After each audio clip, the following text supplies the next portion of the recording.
Hey there, how you doing? Hey Jordan. I don't care. Shut up and sit down. There's going to be spoilers, there's going to be opinions, and there's going to be explicit language. Hopefully some of it you'll find funny, but you probably won't. But could. So stick around. 250 reasons to stay indoors.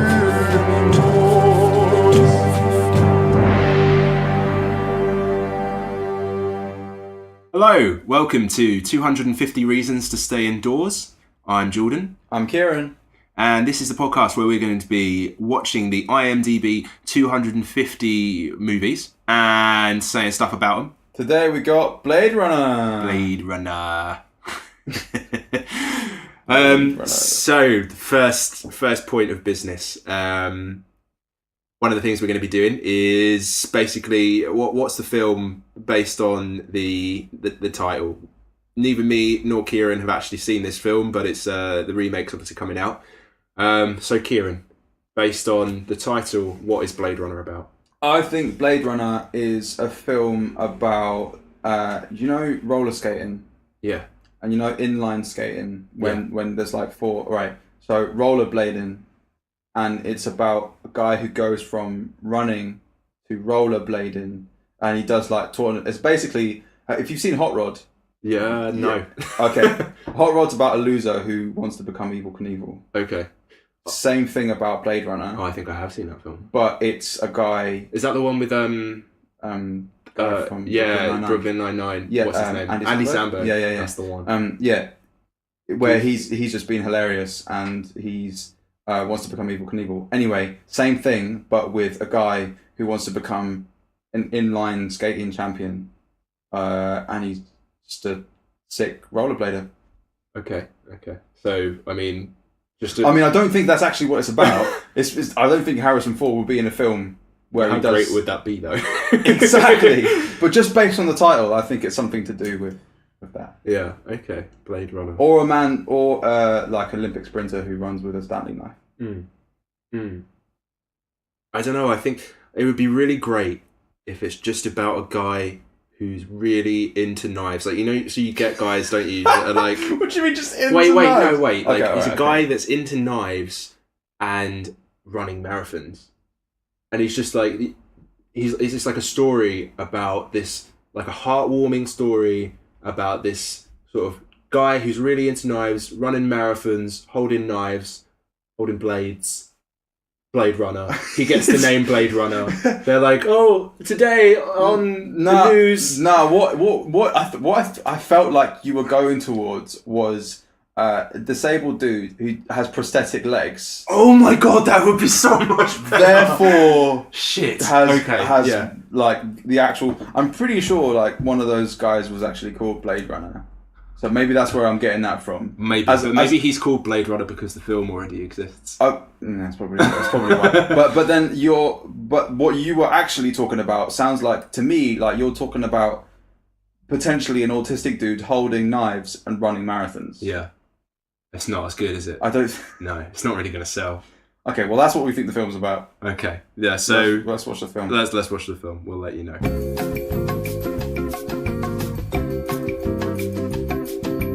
Cool. So, having watched that, my first question for you, Keiran, is before we get into any of the sort of things that we want to talk about, is why are they doing another one? I just don't get it. The only thing I could think that is a reason for why they're doing another one is they did such a shit job on the first one, and they want to actually make something happen the second time round. Who is Ryan Gosling going to even be? Like, what is the character he could be? First off, I mean, I think that actually the idea of an underdog becoming an inline rollerblader would be a far more interesting story. Absolutely. Right, our first segment. Okay. You can go first, Kieran. So, 15 seconds. What was that film about? Harrison Ford is a cop who has to chase down four robots. He kills three of them and gets off with one of them, is really rapey, and then runs away. Okay, well done. You did it in 9 seconds. Absolutely nailed it. Like, what else is there to do? I just don't even like. So many questions. Oh, okay. Quickly. What I want to happen in the remake with Harrison Ford and Ryan Gosling is like 21 Jump Street style, where they just go through and do some wacky stuff, yeah? Kill a bunch of robots, and that's it. Yeah, I mean, today's audience, I think... Okay, fair enough. Like, Blade Runner came out in 1982. So, different times, people were into different stuff. I'll admit, you know, when I go to the cinema and watch a film, when I watch a film that's modern, maybe we've been spoiled by CGI and incredible fight scenes and things like this, and I did expect a little bit more sort of science fiction-y, like action going on. Yeah, like there were no laser guns. There were no laser guns. There were laser umbrellas. That was the best part about that film. Okay, so if you haven't seen Blade Runner, yeah, they've got these umbrellas where the handle of the umbrella is not the handle, the shaft. Okay, the shaft of the umbrella. sorry, the shaft of the umbrella is like this neon. It's a lightsaber. Yeah, it's a lightsaber with an umbrella at the top. But you're not going to kill anyone. You're not going to kill anyone. So it's like this, neon lightsaber tube thing. Yeah, and it means that you can see where you go. To be fair, you need it in the Blade Runner world because everything is dark and it's raining all the time. Yeah, I think they failed to explain that for some reason in what is it? It's set in 2019. Yeah, the sun stops coming out. Yeah, and it just rains all the time. Yeah, so let's set the scene. LA, 2019. Always raining. Always Asian. All raining. All Asian. All the time. That's exactly what it is. It just didn't make any sense. I mean, they'd nailed a few things. So when obviously you've got a film like that's set that far in the future, it's always fun to. It's similar with sort of like the George Orwell, you know, the 1984, working out what he got right, and you know, so looking at the film. Two noticeable product placements, I think there were. You know, we've got Coca-Cola and Budweiser. That was pretty solid. Yeah, the Coca-Cola one. You said when we were watching it, it's like, they've accurately predicted that there's going to be like just Coca-Cola owns running the world. Yeah, just absolutely running the world. So and Budweiser's, you know, they're still there. Yeah, so that's fine. Yeah, it's like still in shady bars. Yeah, sort of people drinking it anyway. Yeah, there's nothing else there. Yeah, and they massively incorrectly predicted that we would have flying cars. Yeah. I mean, we've still got 2 more years, but I reckon we can do it. I've got faith. Okay, and also global warming fucking up the world so much, you know, to the point where it's perpetually raining and no sunlight. Actually, yeah. I mean, when you think about it that way, that's that could make sense. Although, it makes sense. I have to say that maybe I speak like I know something about science. yeah. But then. So the pedestrians really well prepared for the rain. They've got their umbrellas with the neon lightsaber thing, whereas the people driving cars incredibly unprepared. Because did you see the car with the tiny windscreen wiper?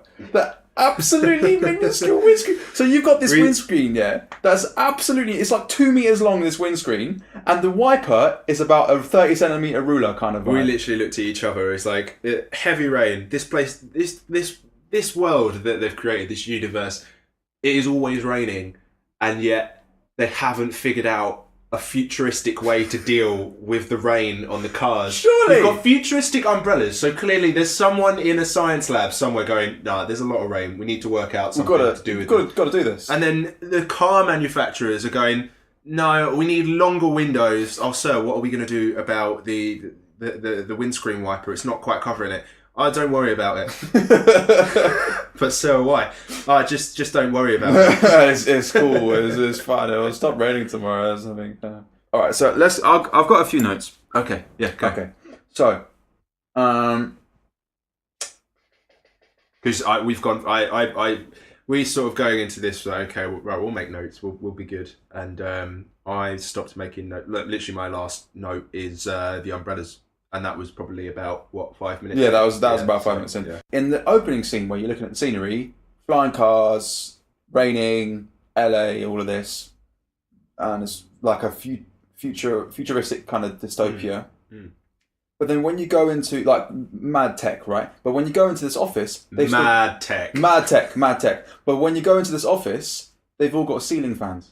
And I've written, if you had flying cars, you wouldn't need ceiling fans, because surely the technology is so advanced that you can find some other. We've got aircon now. Don't need ceiling fans. Yeah. You would have thought. Yeah, you're right. I mean, even on that office, ceiling fans look like a pretty regular office, to be honest. You've got flying cars, you've got lightsaber umbrellas, you've got futuristic space prostitutes, and we're further ahead than that. Like, as in, like, we don't need ceiling fans because we don't. We use aircon in offices. Exactly. The place has regenerated enough. Like, they've got ads for some like Asian crackers or something, some kind of Asian biscuits or something that are like the size of skyscrapers. These ads are, and you've got like flying. It wasn't crackers. It was like a pill. Oh, yeah. She was taking a pill and then she was smiling. This is the thing. The world looked cool, but it felt really inconsistent, and it felt like they just.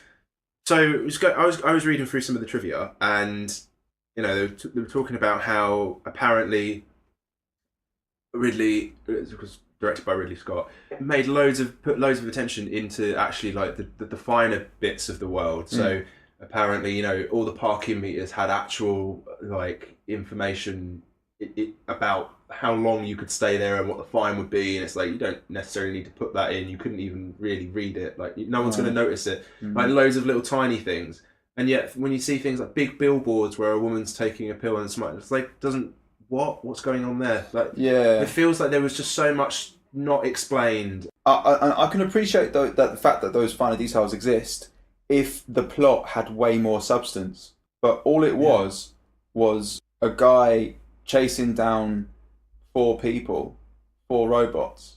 The whole time I was watching that film, I was thinking, trying to work. I'm like, okay, what's going to happen? I'm like, right at the start, I'm sort of like, no, he's a robot. No, okay, no, she's a robot. No, she's actually a human. And no, okay, right, this is what's going to happen. It became more and more apparent that actually nothing's. This guy, right? Who is he? Decker? Is that was his name? Yeah. Harrison Ford. Yeah. Harrison Ford playing. A Blade Runner. For those of you that don't know, is not someone who is doing inline skating. It's actually what they just call police people that have to kill robots that are based like human. Yeah. So at the start, he comes in. He gets called into the office. No, I'm pretty sure they say he's arrested, don't they? Well, no, they say he's arrested because that's the only way he would go into the office. Because he's like he doesn't want to do his job. So they're like, what do you mean? On what? I don't understand. Right. Because he's the best, yeah? He's the best. Is he? Yeah. If he's the best. They said like, oh, we need you to do this job. Give me one example where he was actually competent. He was fucking rubbish! Exactly. Like, if he's the best, then... He was going, yeah, like, who else? Like, we saw no other people who could do that job. So we saw no other Blade Runners. No, we didn't see any other Blade Runners, did we? There were zero... We saw other police officers, maybe? So what do the police officers do? Like normal beat crime? Okay, so let's just take it down. So, like, initially, there were 6 of these robots who escaped from the place where they keep all the robots and all of this. And they run rogue and they're being dicks, and so they got to kill them. 4 robots. Well, no, there were 6 initially. Oh, was there? And there was some big accident. Oh, see. 2. Oh, okay. Well, the guy was like 2 of them got fried or whatever, and so there's 4 running away. One of them is a dancer at some kind of cabaret show. 2 of them are just on rogue. They're just loose, and one of them is the personal assistant of Tyrell, who's the guy who invented these robots. So the dancer, Decker, Harrison Ford, chases this dancer. No. The PA woman. No, she has nothing to do with it. So who's you got the dancer. Yeah. You got the weird guy that shoots the guy at the start. Yeah, you missed that one. That's the one, and then you got the 2. Yeah. Ah, right. Okay. Ceiling fan scene. There's a guy called Leon. He's a robot. He shoots the guy who's interviewing him, and he's kind of about, yeah. Then you got dancer lady, and Harrison Ford chases this dancer lady, and so they're running through the streets. Really boring action scene. There's no intense music. He could obviously pounce on this woman at any point. Like, there's so many times where he could just shoot her, but he's just like, oh, am I going to get on this tram and try and get a better vantage point? I'm just like, dude, shoot this woman. And then whenever he gets the opportunity, it's like the worst point. Like, whenever he raises his gun, he's so far away from her. He finally does shoot, misses 3 or 4 times. In the middle of this public place, could have easily shot so many people. No one runs away. Everyone's just going about their business. Finally shoots her. She runs through like 4 or 5 panes of glass that wouldn't have broken that easily. She finally No, falls... she's a robot. She's heavy. Oh, okay. Oh, yeah. It doesn't count. Okay, fine. But yeah, so she finally falls down and is dead, and he's just like fired loads of shots at who, I mean, everyone else must have just thought that she was just some random woman. She's bleeding and everything like a human, because apparently these robots are more human than human, right? So she's bleeding, he's just standing over her with his gun in his hand, no one's doing anything, and some policemen just kind of amble over like, you right? What's going on here? What was going on? And Decker, Harrison Ford just shows us his badge, like, oh, by the way, this is my job, I'm a Blade Runner. They didn't even like do anything to him. Exactly. It's like somewhere between, like, somewhere in time before 2019 in this universe, police just stopped doing their job. Exactly. all these policemen were. Just shoot someone down. Like, at this point, do they even know she's a robot? No.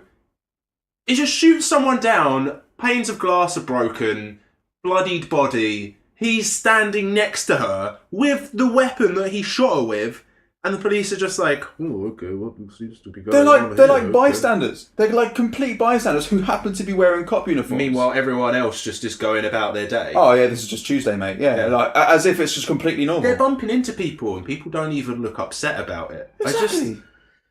Right, but this leads me very neatly. You've actually lined me up quite neatly onto, if you could be someone in the film and change the outcome of the film, all right, who would you be? I know exactly who I'd be.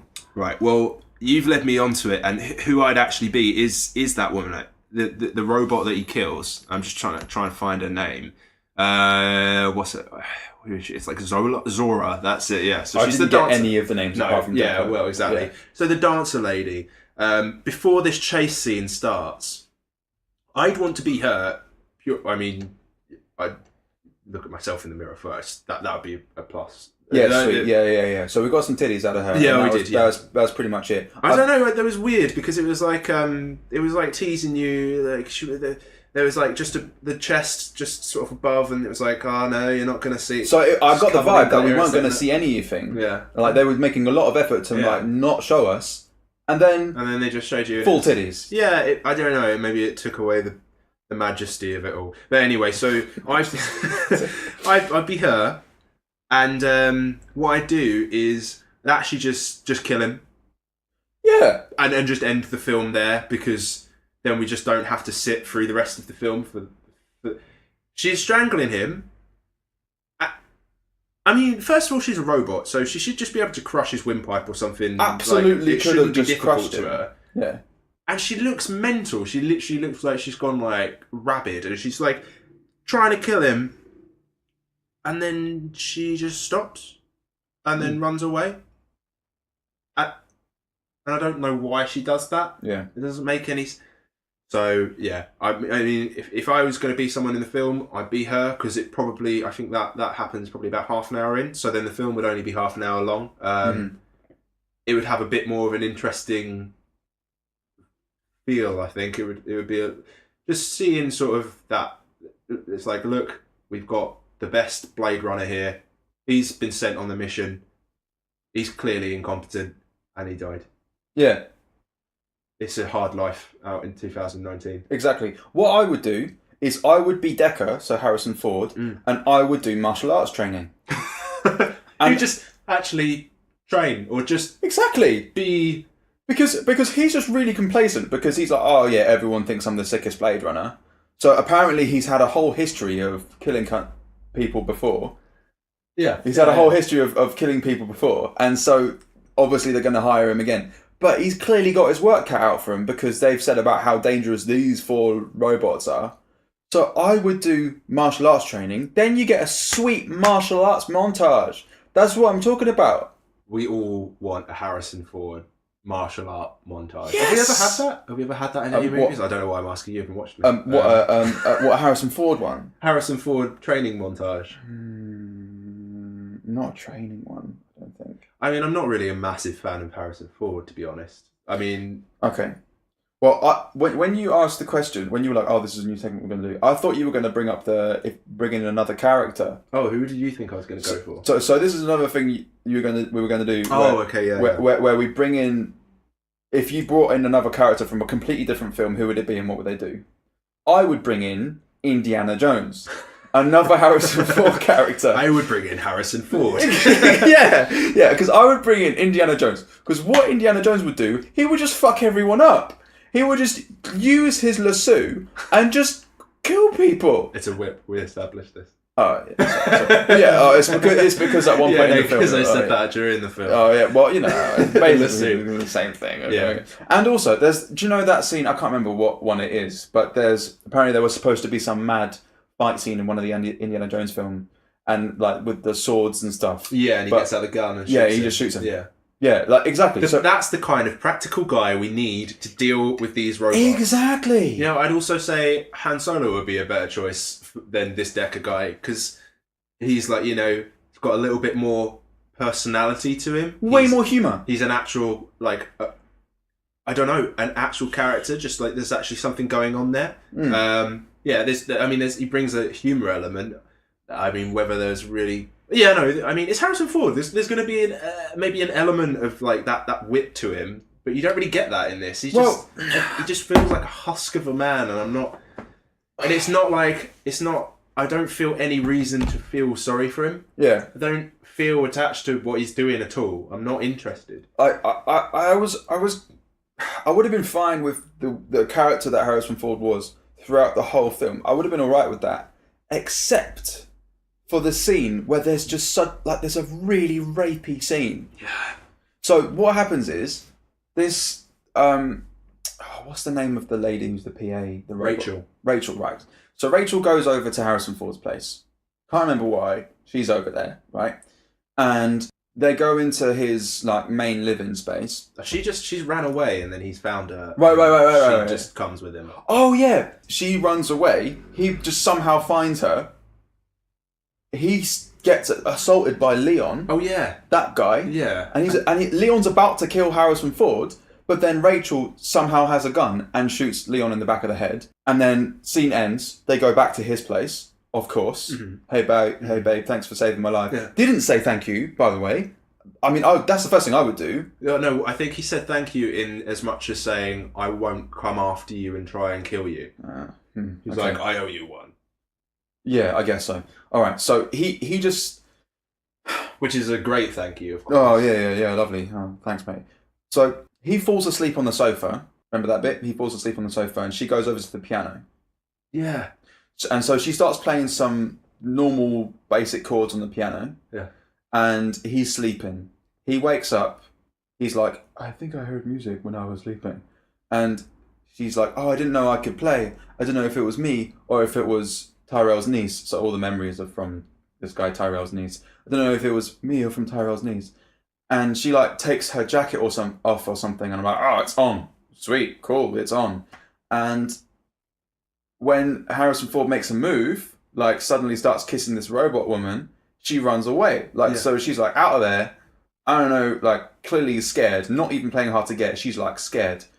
So she opens the door and is about to get out of there. He runs after her, slams the door shut, and pushes her against the window, really rapily. Not even a sexy thing, because this woman's scared. And she looks scared, didn't she? She's shitting herself. I was reading about this, and actually, when that happened, that was her legitimate response. Of course, she was actually just scared. Yeah. Do you know what he did to sort of ease the tension between that? Apparently, he mooned her. if that's what I think mooning is literally showing your ass. Wait, when? No, like off scene. Oh, Like, to break the tension because she was angry with him because he kept pushing her too hard whenever they did that scene. So also in that scene, he's like, tell me to kiss you and all of this, Yeah.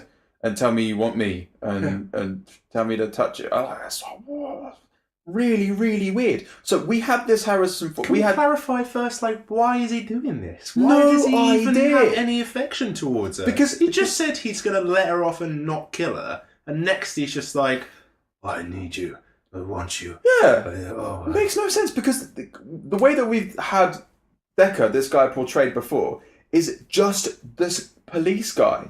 Not particularly emotional, not particularly unemotional, really like middle of the road, no real particular emotions. So suddenly for him to exhibit all of these like wants and desires about this woman comes out of nowhere. Because all we saw before was just a guy doing his job, not even someone who was particularly lonely. Like I didn't really think that there was a point. Like we kind of saw a bit that he was sad about not having a family or something, but wasn't really enough for him to be this desperate. Let me also remind you, he has a memory of a unicorn. What was that about? I have not got a clue. Why? As you were speaking, that just popped into my head. I was like, "Hang on!" He was sitting by the piano, and he was just because he was lucid, but he was awake, so it wasn't a dream. He remembered. It makes a unicorn. Absolutely no sense. Because the unicorn comes back. Yeah. In the form of a origami. Of origami. Oh, yeah. So one of the people that arrest Decker. There must be a meaning behind that, but what the fuck? So one of the people that arrest Decker at the start of the film is this guy who looks like he's out of like Willy Wonka's Chocolate Factory or something. Like he's got really weird like mustache and all of this, like really trimmed eyebrows and stuff. Some weird sort of like it just like if there was like an anime about Mexican gang members but done like in a in like a live action version, like he would be perfect. Yes, this is the guy. This is the guy. So he is the guy who, in inverted commas, arrests Harrison Ford, Decker, at the start of the film, brings him to speaks in a different language to him as well at the start. Because everyone's Asian. Yeah, but he's speaking to Harrison, who he knows, who works is, who he knows is English. I got that. Anyway, so we see in this first scene where Decker's boss is like, you got to kill these robots. This guy makes an origami swan, like the crane, out of like Rizzler, basically, that's left in the ashtray. Everyone's smoking pipes. Like everyone's smoking bear in this film. They're either smoking pipes or they're smoking some big. I don't know. I wasn't around in 1982, so I don't know if maybe just all the cigarettes back then were huge, but they look huge. They're big old. You know what it's going to be with the remake? Everyone's going to be vaping. That's what all the smoke's going to come out. Because this is a really big smoky film. Like if it's not smoking coming out of people's cigarettes and pipes and stuff, it's in the streets. Yeah. So anyway, this guy's making origami shit. A bit later on, he makes some origami something else. Yeah, he's making all sorts of weird things. Yeah, it's kind of cool. I think I might have. Yeah, I don't know. I think he made like some sort of started with like a dog maybe, and then I think he can only do animals. Yeah. Well, yeah. But then there's the last scene of the film. He runs away with Rachel, but he finds an origami unicorn on the floor. Yeah. So clearly this guy is like this other police, weird anime guy, Mexican anime guy, is hunting down Rachel and Harrison Ford. But he's not like, but just this film, man. I like if it wasn't for the fact that we were doing this, I would not have watched all of that. No. This is the kind of thing that would be on Channel 4. Yeah. Like on a Saturday afternoon, and you put it on when you've got people round.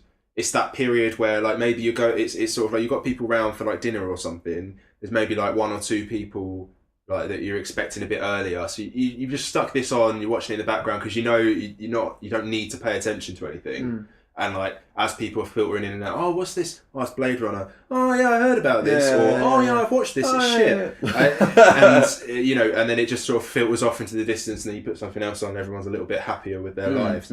Or it's on like well late, and you're like, oh, you're just flicking through channels. Like you don't want to watch like the casino channel on channel 5.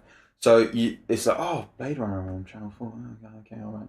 And so you're watching it, and you could easily imagine any of those scenes could end, ad break, come back into the film, and all of it makes absolutely no sense. They just kind of, they could all exist as 20-minute chunks of sci-fi, and it's just generic sci-fi with no story. It's just a guy doing stuff in a sci-fi world, and that's it. I reckon this would have made a way better series, a TV series. This would have been really good because the world is cool. Like the idea behind it, I feel like if we had more information about what's going on, you know, we don't know anything about like, well, as far as I was aware, we don't know anything about like how it's run. We don't even really know what like country it is or like where. No, it's LA. It's LA. Oh, was it? Oh, yeah. Yeah, so it says LA at the okay. start. We don't know the state of the world though. We only know this one place, and we don't know how the regular law enforcement works. We just know how these Blade Runners work. Everyone's off in space as well, apparently. I don't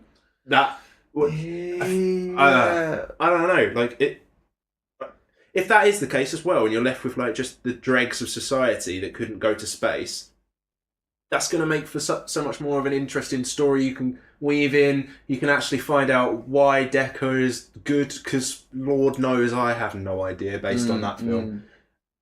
And that film was 2 hours. That film was, they spent 2 hours and nothing happened. Yeah, It's like the alien, the robot guys escaped the place, came to meet their maker dude. The guys like, they're like, right, oh, because all the robots have got 4 years to live or something. They're they made them smart and gave them memories, but they've made a fail-safe that they're only allowed to live 4 years. So they live 4 years. And these guys are like, no, we don't want to live 4 years. They go to meet their maker guy. The maker guy is like, I can't do anything. And so they kill him. Yeah. So by pushing his eyes into his skull. Gross. They kill him. Thing is, so they all died, didn't they? And the last one. So I want to make a note of that because what's his name? Rutger Hauer, the guy that played the main bad guy. Right. I think he was the only thing in this film that made me want to watch this film. Exactly. I was waiting for him to do something interesting. Maybe he didn't really do it, but I mean, he played that role, I think, really well. Yeah. It was actually like, it felt like there was actually some acting going on. I sound like I'm just taking a massive shit on this film, which I am. And I mean, who am I to say actors? But no, he was the only person I thought actually like was interesting. I feel bad for Harrison Ford because there wasn't a lot for him to really do. No, like Harrison Ford, master of quips, master of like all of them funny things, but just gets the job done. He got the job done now. No, he could do the emotion as well. Like, I mean, he can do serious roles. He's quite a diverse actor. He's a good actor. So why is this? I mean, I don't even know how well this film did when it came out, but I just can't imagine. Maybe it's like looking at it from the future now. It looks shit. Like when you think about, there are films out there that I can't think of on the top of my head, but ones where you look back and you're like, nah, this is crap now. Like I'm not interested in this at all. Yeah, no. So talking on the note of that actor, one of the things I was saying to you earlier, that I was reading. So Rutger Hauer, the guy that plays like the main villain, apparently that line became quite famous, and I just thought that was really cool. What line is it again? Yeah, I'm just trying to find it. So, in the meantime, there was a point where the dancer robot woman was, when she was all naked and all that, she had a shower, just because you're naked. She had a shower and she dried her hair in this really cool hairdryer where it's like you put your head inside like an upside down goldfish bowl, and the air goes like all around your head and Yes, space hair dryers. Space hairdryer. I thought that was pretty cool. That was pretty. Yeah, that was pretty cool. No, I've still not found. Okay. It's somewhere here. Oh yeah, no, that python that was round her neck was actually her pet. Real? It was her pet. Her Real pet. life pet. Yeah, it was the snake that was round her neck. It wasn't actually a real robot snake. It was actually a real snake, and it was her pet. That's cool. Yeah. Because I did think that she had pretty good control of it. Yeah, she wasn't like afraid or anything, was she? Well, I mean, she's an actor, so she shouldn't really be. But no, she had a more involved role with the snake than I would have thought. Yeah.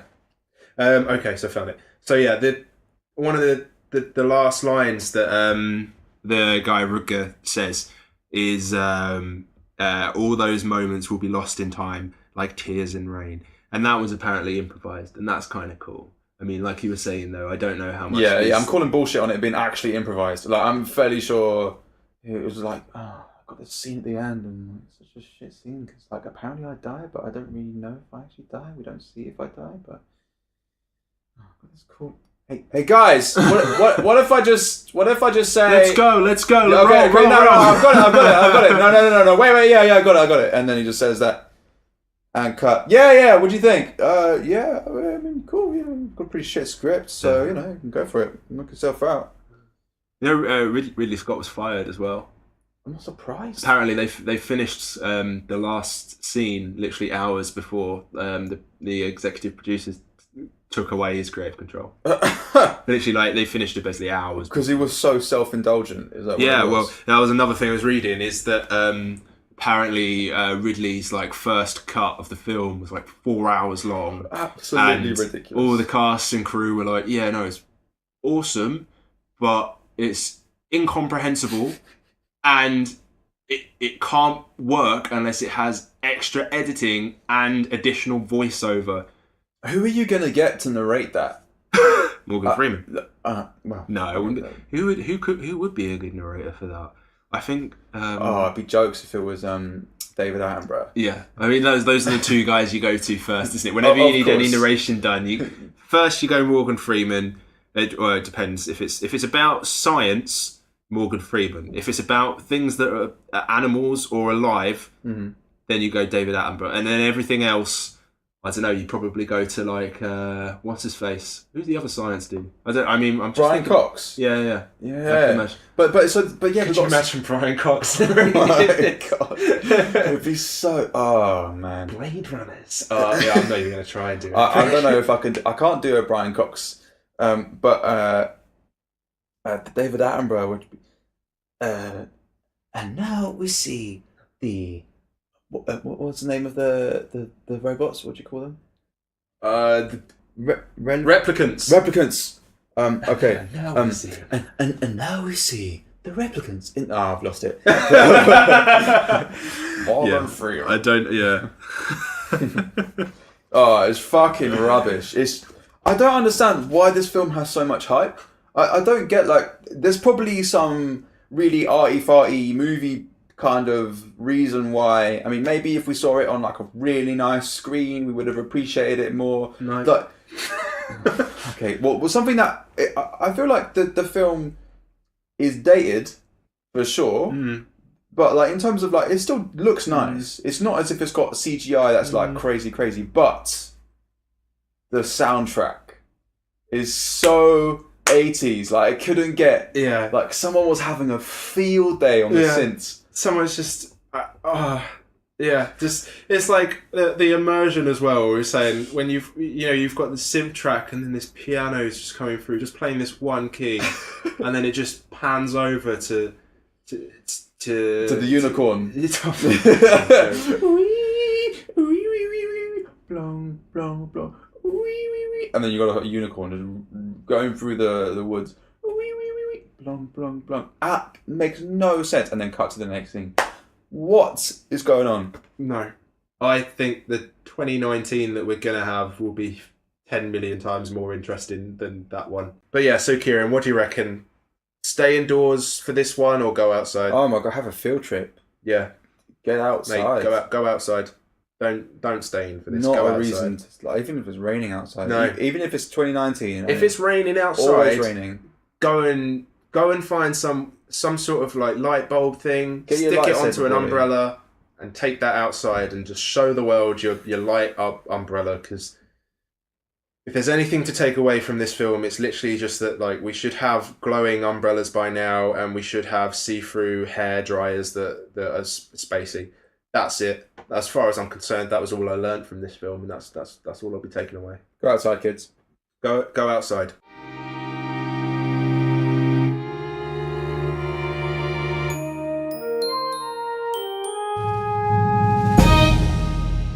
So that's the podcast. If you've got a 15-second pitch for the film that you think was better than Keiran's, go ahead and email that in to 250reasons@gmail.com. Leave us a tweet, like us on Facebook, Instagram @250reasons, and don't forget to cycle to work, guys. It's good for you. And while you're doing that, like and subscribe us on iTunes or Acast. Leave a review if you really enjoyed it, and if you didn't, just shut up.